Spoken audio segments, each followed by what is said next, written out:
বলছি বাংলাদেশের প্রতিটি ভারতীয় প্রতিষ্ঠানের বিরুদ্ধে, আমি হাদির রক্তের কসম দিয়ে বলছি বাংলাদেশের প্রতিটি ভারতীয় প্রতিষ্ঠানের বিরুদ্ধে আমরা প্রতিরোধ সংগ্রাম শুরু করব। আগামী 25শে ডিসেম্বরের মধ্যে আপনারা খুনে মৃত্যুদণ্ডপ্রাপ্ত শেখ হাসিনা এবং আসাদুজ্জামান খান কামাল এবং হাদির হত্যাকারী তারা যদি ভারতে আশ্রয় নিয়ে থাকে 25শে ডিসেম্বরের মধ্যে আপনারা হস্তান্তর করুন, প্রত্যর্পণ করুন। যে কোনো আন্তর্জাতিক আইনে ভারত বাংলাদেশের বিরুদ্ধে ইতিমধ্যে যুদ্ধ ঘোষণা করেছে।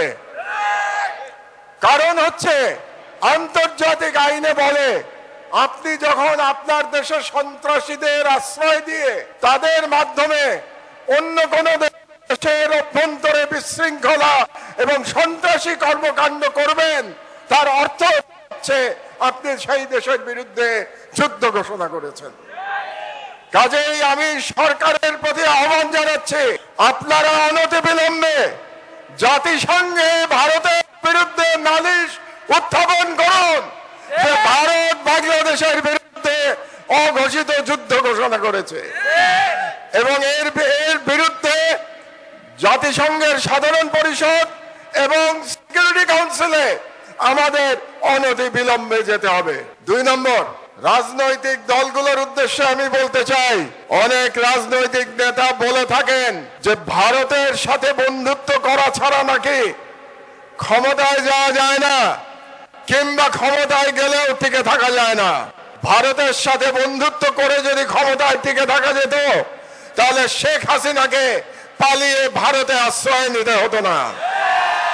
কাজে আমি ওই সমস্ত রাজনীতিবিদদের বলে দিতে চাই, এই ওসমান হাদির বাংলাদেশে ভারতের দখল করে কোন রাজনৈতিক দল ক্ষমতায় যেতেও পারবে না, ক্ষমতায় টিকে থাকতেও পারবে না।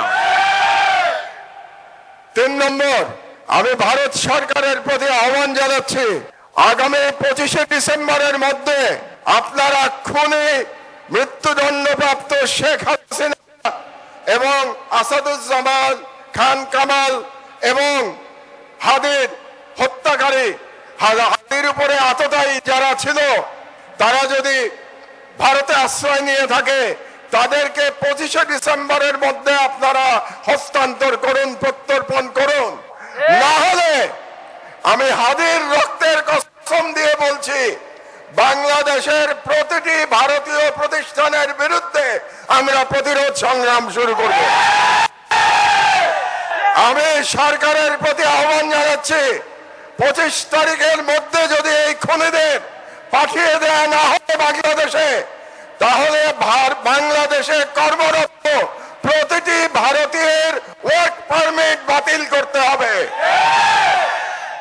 আর আমি জনগণের উদ্দেশ্যে বলতে চাই, এই অথর্ব স্বরাষ্ট্র মন্ত্রণালয় দিয়ে আমাদের নিরাপত্তা পাওয়া যাবে না। কাজেই তাদের আশা আমাদের ছেড়ে দিতে হবে। কাজেই জনগণের প্রতি আমি আহ্বান জানাচ্ছি,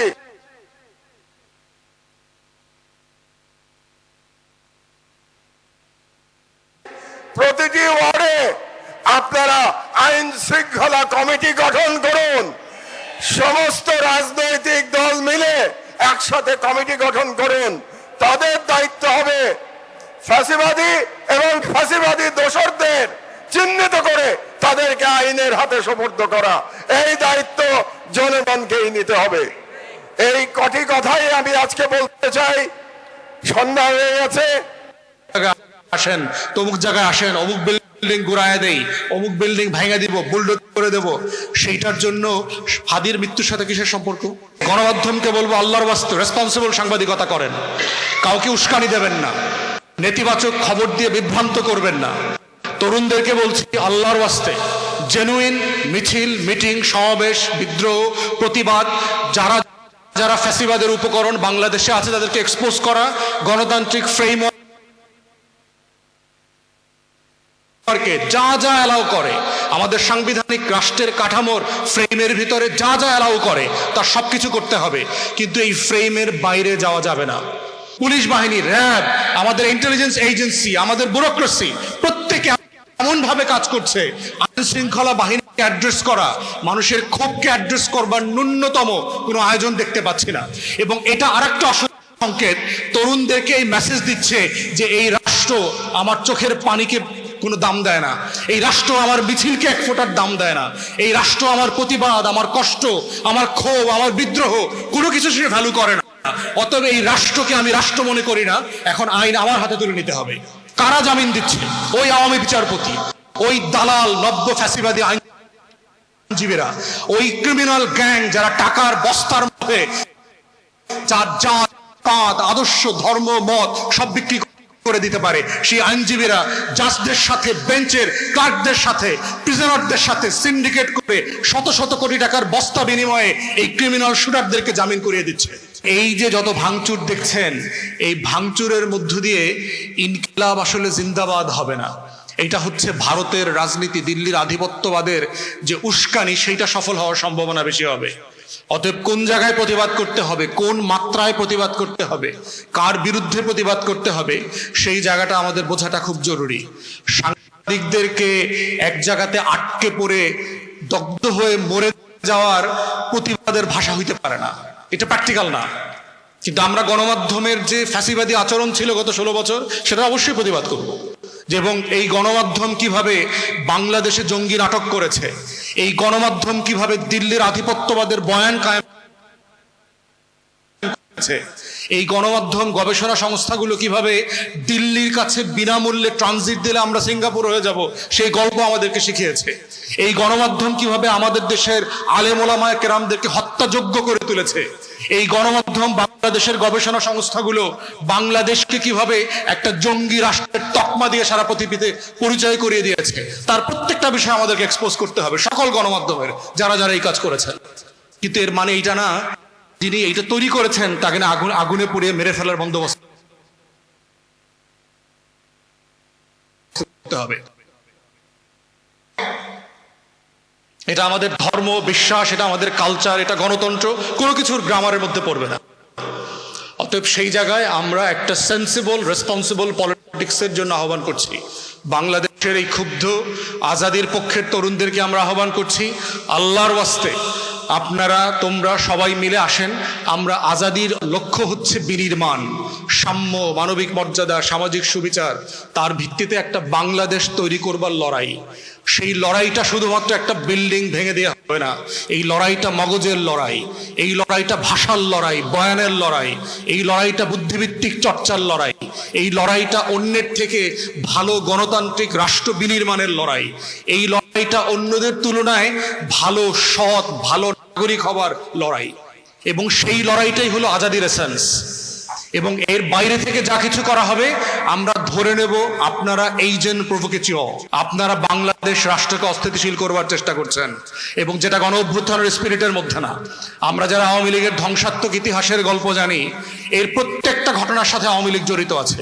ফেসবুকে স্ট্যাটাস দেওয়া, ফেক অ্যাকাউন্ট দিয়ে অমুক জায়গায় আসেন, তমুক জায়গায় আসেন, অমুক বিল্ডিং ঘুরায় দেই, অমুক বিল্ডিং ভাঙা দিব, বুলডোজ করে দেব, সেইটার জন্য হাদির সাথে কিসের সম্পর্ক? মৃত্যুর জন্য তো রেসপন্সিবল লোকদেরকে আইডেন্টিফাই করা হয়েছে, তাদেরকে সার্চ করা হচ্ছে। আমরা সরকারের সমালোচনা করেছি যে আপনার বাংলাদেশের ডিপ স্টেটের অনেক উপকরণ আছে, তারা যদি এই ঘটনা ঘটতে না দিত, এই ঘটনাটা ঘটতে পারার কথা না। কোন ফর্মে তারা এই ঘটনা ঘটতে দিয়েছে, তাদেরও সমালোচনা আমরা করব। কিন্তু এর এই মানে এইটা না যে এটা করতে গিয়ে আমরা সীমা অতিক্রম করব এবং বাংলাদেশ রাষ্ট্রকে অস্থিতিশীল করে দেব। এবং করার পর দেখেন বারবার কি হয়েছে। জাসদের সেই ধ্বংসাত্মক, জাসদ তৈরি করেছে কারা, পরবর্তীতে আপনারা তো এগুলো জানেন। Phantom of Chittagong, major general উবাংয়ের বই পড়লে আপনারা দেখবেন যে ভারত কিভাবে এই জাসদ নামের সংগঠনটা তৈরি করছে। রক্ষী বাহিনী প্যারালালি তৈরি করেছে, মুজিব বাহিনী প্যারালালি তৈরি করেছে, এরপরে জাসদের হাতে অস্ত্র তুলে দিয়েছে। এবং সেই অস্ত্র তোলা জাসদের কর্মীদেরকে দিয়ে ভারত ইন্ডিয়ান হাই কমিশনে অ্যাটাক করেছে। সবই কিন্তু সে করেছে। কিন্তু দিন শেষে রেজাল্ট কি হয়েছে? রাষ্ট্র আকারে বাংলাদেশ অস্থিতিশীল হয়ে গেছে। যেই বাংলাদেশটা যুদ্ধের পরে দরকার ছিল সবাই মিলে বিনির্মাণের কাজটা করা, লড়াইটা করা, সেই লড়াইটা এখানে হয় নাই। এবং এর পিছনে অবশ্যই আওয়ামী ফ্যাসিবাদ দায়ী, মুজিববাদ দায়ী, কোনো সন্দেহ নাই। কিন্তু প্রশ্ন হচ্ছে মুক্তিযুদ্ধ ফেরত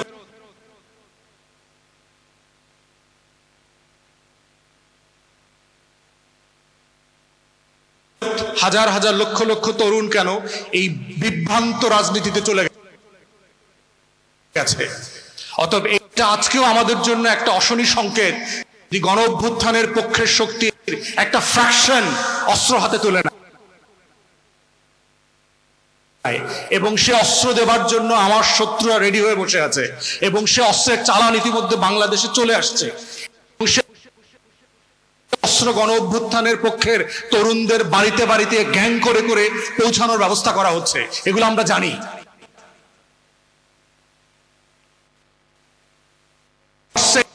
গণমাধ্যমকে বলবো, আল্লাহর ওয়াস্তে রেসপন্সিবল সাংবাদিকতা করেন, কাউকে উস্কানি দেবেন না, নেতিবাচক খবর দিয়ে বিভ্রান্ত করবেন না। তরুণদেরকে বলছি, আল্লাহর ওয়াস্তে জেনুইন মিছিল, মিটিং, সমাবেশ, বিদ্রোহ, প্রতিবাদ, যারা যারা ফ্যাসিবাদের উপকরণ বাংলাদেশে আছে তাদেরকে এক্সপোজ করা, গণতান্ত্রিক ফ্রেমওয়ার্কে যা যা অ্যালাউ করে, আমাদের সাংবিধানিক রাষ্ট্রের কাঠামোর ফ্রেমের ভিতরে যা যা অ্যালাউ করে তার সবকিছু করতে হবে, কিন্তু এই ফ্রেমের বাইরে যাওয়া যাবে না। যারা এই ফ্রেমের বাইরে যাবে আমরা ধরে নেব আপনারা ঐতিহাসিকভাবে দিল্লির আধিপত্যবাদ কায়েমের অংশ হিসাবে কাজ করছেন। আপনারা এসালমের টাকায় আওয়ামী লীগের মদদে বাংলাদেশে অরাজকতা তৈরি করবার চেষ্টা করছেন, এবং এটা করা মানে হচ্ছে আপনি বাংলাদেশের গণ অভ্যুত্থানকে ব্যর্থ করবার চেষ্টা করছেন। এবং এই ফ্রেমটা বোঝাই হচ্ছে আজকের দিনে শহীদ হাদির শাহাদাতের সাথে সবচেয়ে বড় ইনসাফ করা হবে। যারা, যেই নাগরিকরা শুধু এই রাজনীতির ফ্রেমটা বুঝবেন যে আপনার শত্রুরা এইরকম একটা সেন্সিটিভ টাইমে আপনাকে দিয়ে আসলে কি করাতে চাচ্ছে, কি বুস্টটা দিতে চাচ্ছে। এবং দুনিয়াতে এরকম হাজারো ঘটনা ঘটেছে যে এরকম বড় বড় ঘটনার পরে কিভাবে সেই গণ অভ্যুত্থান, সেই বিদ্রোহ, বিপ্লবের পক্ষের শক্তিদেরকে স্যাবোটাজ করানো হয়েছে, ভুল বুঝানো হয়েছে, মিসগাইড করা হয়েছে। এবং এটা করার মধ্য দিয়ে সেই রাষ্ট্র, বিপ্লব, যুদ্ধ, বিদ্রোহ, গণ অভ্যুত্থান প্রত্যেকটা জিনিস ব্যর্থতায় পর্যবেসিত হয়ে গেছে। দেশ গৃহযুদ্ধের দিকে চলে গেছে, দুই পক্ষ অস্ত্র তুলে নিয়েছে। এবং আমরা দেখতে পাচ্ছি প্রশাসন এতটা নীরব ভূমিকা পালন করছে। আইন শৃঙ্খলা বাহিনীর প্রত্যেকটা ফোর্স, যৌথ বাহিনী, ম্যাজিস্ট্রেসি নিয়ে 1 বছরের উপর ধরে বসে আছে, দেশে আইন শৃঙ্খলার কোনো অবনতি হচ্ছে না। পুলিশ বাহিনী, র্যাব, আমাদের ইন্টেলিজেন্স এজেন্সি, আমাদের ব্যুরোক্রেসি, প্রত্যেকে এমন ভাবে কাজ করছে, আইন শৃঙ্খলা বাহিনীকে অ্যাড্রেস করা, মানুষের ক্ষোভকে অ্যাড্রেস করবার ন্যূনতম কোনো আয়োজন দেখতে পাচ্ছি না। এবং এটা আরেকটা অশনি সংকেত, তরুণদেরকে এই মেসেজ দিচ্ছে যে এই রাষ্ট্র আমার চোখের পানিকে কোনো দাম দেয় না, এই রাষ্ট্র আমার মিছিলকে 1 ফোঁটার দাম দেয় না, এই রাষ্ট্র আমার প্রতিবাদ, আমার কষ্ট, আমার ক্ষোভ, আমার বিদ্রোহ কোনো কিছু সে ভ্যালু করে না। অতএব এই রাষ্ট্রকে আমি রাষ্ট্র মনে করি না, এখন আইন আমার হাতে তুলে নিতে হবে। এই যৌক্তিকতার প্রসেসের মধ্য দিয়ে হচ্ছে পৃথিবীতে গৃহযুদ্ধ হয়, পৃথিবীতে সিভিলিয়ান অংশ অস্ত্র হাতে তুলে নেয়। এবং সেই আয়োজন অন্তর্বর্তীকালীন সরকারের সময় রাষ্ট্রের বিভিন্ন প্রশাসনিক জায়গা থেকে আমরা দেখতে পাচ্ছি। বিভিন্ন ইস্যুতে আমরা কথা বলে দেখেছি, law enforcement agency absolutely silent. Can't trust your AI results? মুখপাত্র শরীফ উসমান হাদি সিঙ্গাপুরে চিকিৎসাধীন অবস্থায় শাহাদাত বরণ করেছেন। ইন্না লিল্লাহি ওয়া ইন্না ইলাইহি রাজিউন। কাপুরুষোচিত এই হত্যাকাণ্ডের আমরা তীব্র ঘৃণা ও নিন্দা জানাচ্ছি। অবিলম্বে হত্যাকারীদের গ্রেফতার ও বিচারের জন্য আমরা আবারও দাবি জানাচ্ছি। এই অনাকাঙ্ক্ষিত মৃত্যুকে কেন্দ্র করে গতকাল মাঝরাতে দৈনিক প্রথম আলো ও ইংরেজি দৈনিক স্টার সহ আরো কয়েকটি প্রতিষ্ঠানে একদল উশৃঙ্খল মানুষ অগ্নিসংযোগ করেছে। কর্মরত সাংবাদিকদের জীবন মৃত্যু ঝুঁকির মধ্যে ঠেলে দিয়েছে। সম্পাদক পরিষদের সভাপতি, নিউ এজের সম্পাদক, ফ্যাসিবাদ বিরোধী জুলাই আন্দোলন সহ দেশের সকল গণতান্ত্রিক আন্দোলনের অন্যতম সাহসী ব্যক্তিত্ব, বরেণ্য সাংবাদিক জনাব নুরুল কবিরের উপরে আক্রমণ করা হয়েছে। ছায়ানট সহ আরো কয়েকটি প্রতিষ্ঠানে, সাংস্কৃতিক প্রতিষ্ঠানে হামলা করা হয়েছে এবং আজ উদীচীতেও হামলা করা হয়েছে এবং অগ্নিসংযোগ করা হয়েছে। এবং গতকাল খুলনা ও ভারতের হাইকমিশনের কার্যালয় বাসভবনে হামলা করা হয়েছে। চট্টগ্রামে ধানমন্ডির 32 নম্বরে আবার অগ্নিসংযোগ করা হয়েছে। ইন্দিরা গান্ধী কালচারাল সেন্টার ভাঙচুর, অগ্নিসংযোগ করা হয়েছে। উত্তরাতে 32টি দোকান ভাঙচুর ও আওয়ামী লীগ নেতার বাড়িতে অগ্নিসংযোগ করা হয়েছে এবং সবচেয়ে মারাত্মক ধর্ম অবমাননার অভিযোগ এনে ময়মনসিংহে এক হিন্দু যুবককে গাছে ঝুলিয়ে পিটিয়ে হত্যা করা হয়েছে, আগুন দিয়েছে। চট্টগ্রামের মহিউদ্দিন চৌধুরীর বাসায় আবার অগ্নিসংযোগ করা হয়েছে, ভাঙচুর করা হয়েছে। বীর বাহাদুরের বাড়িতে চট্টগ্রামে অগ্নিসংযোগ করা হয়েছে। রাজশাহীতে ডেইলি স্টার প্রথম আলোর কার্যালয়ে ভাঙচুর করা হয়েছে। আমরা এই ঘৃণ্য ঘটনাবলীর তীব্র নিন্দা জানাচ্ছি ও ঘৃণা প্রকাশ করছি। যে ঘটনা প্রমাণ করে এই পুরনো চিহ্নিত মহল দেশকে পরিকল্পিতভাবে নৈরাজ্যের পথে ধাবিত করতে চায়। অনেক রক্তের বিনিময়ে অর্জিত আমাদের ভোটাধিকার তথা গণতান্ত্রিক অধিকারকে তারা নস্যাৎ করে দিয়ে দেশে ফ্যাসিবাদের একটি নতুন সংস্করণ তৈরি করতে চাচ্ছে। সরকারের নাকের ডগাতেই তারা এই তৎপরতা চালিয়ে যাচ্ছে। জনগণ মনে করছে যে সরকারের ভূমিকা সন্তোষজনক নয়, ফলে দেশ বিদেশে সরকার তথা দেশের ভাবমূর্তি ক্ষুণ্ণ হয়ে চলেছে। ইতিমধ্যে এই হত্যাকাণ্ডের প্রতিবাদে দেশের সকল রাজনৈতিক দল প্রতিবাদ করেছে এবং হত্যাকারীদের বিচারের দাবি জানিয়েছে। হত্যাকারীদের গ্রেফতার করে বিচারের আওতায় আনতে সরকারের প্রতি চাপ সৃষ্টি করে চলেছে। এরূপ পরিস্থিতিতে এই ধরনের ন্যাক্কারজনক ঘটনার হামলার আমরা জাতীয় সংসদ নির্বাচন তথা গণতান্ত্রিক উত্তরণের প্রক্রিয়াকে অনিশ্চিত করার ষড়যন্ত্র বলেই আমরা মনে করি। শান্তিকামী গণতান্ত্রিকামী দেশবাসীর পক্ষ থেকে ঘৃণ্য ষড়যন্ত্রকারীদের আমরা হুঁশিয়ার করে দিতে চাই। এত রক্তের বিনিময়ে অর্জিত আমাদের দেশকে আমরা ধ্বংস করতে দিতে পারি না। এখানে খুব বড় একটা বিষয় কিন্তু বোঝার চেষ্টা করতে হবে। এখানে ব্যারিস্টার ফুয়াদ কিন্তু এই ভাঙাচোরা কিংবা জ্বালাও পোড়াও কিংবা কোনো ব্যক্তি বিশেষের উপর আক্রমণকে সমর্থন করেনি, সে এটার বিরুদ্ধে অবস্থান নিয়েছে। কিন্তু তার বক্তব্য আর বিএনপি বক্তব্যের মধ্যে বড় ফারাক হচ্ছে। বিএনপি এখানে হাদির হত্যাকাণ্ডটা কেন ঘটলো, এর পিছনে কারা আছে এটা বলেনি। সম্ভবত তারাও থাকতে পারে, তাদের একটা অংশ জড়িত থাকতে পারে। দ্বিতীয় কথা হচ্ছে এই পুরো ঘটনাটা যে ভারতের ভূমিকা, গত 1.5 বছরে গত 15 বছরে ভারত যা করতেছে সেই অংশটাকে উল্লেখ করেনি। আমাদের এখানে যে সমস্যা তৈরি হচ্ছে তার মূল নিয়ন্ত্রক যে ভারতের হাতে, মূল নিয়ন্ত্রণটা যে ভারত করছে বাংলাদেশকে ডিস্টাবলাইজ করার জন্য, সেটি উল্লেখ করলো না। হাদির হত্যাকারীরা যে ভারতে পালিয়ে গেছে বা অন্যান্য ক্রিমিনালরা ভারতে রয়েছে, তাদের বিচারের ব্যবস্থা নিশ্চিত করার জন্য একটি কথা বললো না এবং ইন্ডিয়ার নামও তারা নিল না। তারা যেটা করলো, এই ভাঙচুর যারাই করুক না কেন তাদেরকে বিপরীত পক্ষ হিসেবে দাঁড় করায় তাদেরকে এক ধরনের ঘৃণার একটি বয়ান তৈরি করলো। তাদেরকে হুঁশিয়ার করে দিচ্ছে। তাদেরকে হুঁশিয়ার করে দিচ্ছে মানে তাদেরকে বিপরীত পক্ষ হিসেবে আহ্বান করতেছে।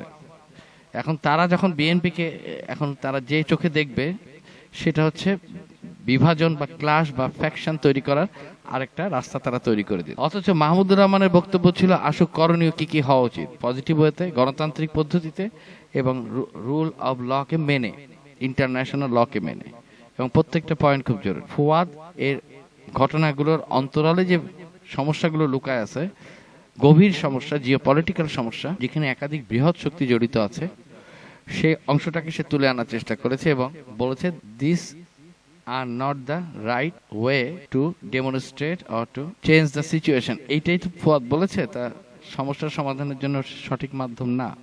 কিন্তু তার বলার মধ্যে যে প্রাণ ছিল, যে বাংলাদেশিদের প্রতি যে প্রাণ ছিল, তার বাংলাদেশের প্রতি যে দরদ ছিল, 24-এর গণ অভ্যুত্থানের প্রতি যে ভালোবাসা ছিল এবং অভ্যুত্থানকারীদেরকে সে তাদেরই একটা শক্তি হিসাবে, এই দেশেরই একটা শক্তি হিসাবে দেখেছে। কিন্তু বিএনপি এদেরকে মনে হলো যে ভিন দেশি সন্ত্রাসী হিসাবে তারা আখ্যায়িত করতে যায়। এটাই হচ্ছে বিএনপির নেতৃত্ব দেওয়ার সব থেকে বড় অযোগ্যতা এবং এটাই তাদেরকে ধ্বংস করে দেবে।